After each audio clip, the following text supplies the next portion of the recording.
ہر شخص کے پاس یہاں ایک ترازو ہے جس میں وہ ہر سامنے والے انسان کو رکھ کے تولتا ہے اور ہر بار اس کا اپنا وزن زیادہ نکلتا ہے۔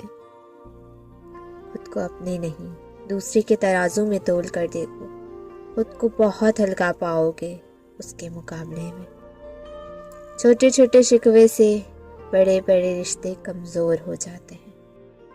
زندگی کا سب سے اذیت ناک کام مسلسل کسی لاپرواہ کا انتظار کرنا ہے۔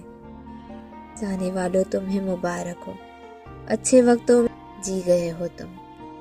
خاص ہوتے ہیں وہ لوگ جو مسکراہٹ کی وجہ بنتے ہیں۔ اگر زندگی میں کبھی ایسی تکلیفوں سے گزرو جن کا گمان بھی نہ کیا ہو تو اطمینان رکھنا کہ اللہ تمہیں راحتوں میں بھی ایسی ہی عطا کرے گا جن کا کبھی خیال بھی دل میں نہ گزرا ہوگا۔ اندر سے ٹوٹا ہوا انسان باہر کے لوگوں کے بھی کسی کام کا نہیں رہتا۔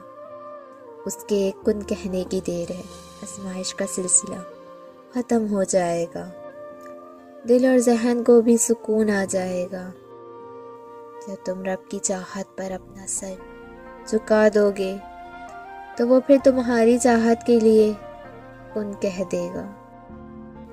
عجب رواج ہے دنیا کا، اپنی رونق بھی دو اور جہیز بھی۔ ساتھ چلنے والے مخلص ہو تو برے وقت سے بھی لطف اٹھایا جا سکتا ہے۔ ان لفظوں سے لوگ مر بھی جاتے ہیں۔ کہنے والے یہ کیوں نہیں سوچتے، سچے رشتے کچھ نہیں مانگتے سوائے وقت، عزت اور محبت کے۔ کسی کا خیال اگر بار بار دماغ میں آئے تو اس سے کوئی بھی رشتہ ہو وہ انسان ہمارے دل کے بہت قریب ہوتا ہے۔ وقت ایسے نہ دیا کر کہ مجھے بھیک لگے، باقی جیسا تجھے ٹھیک لگے۔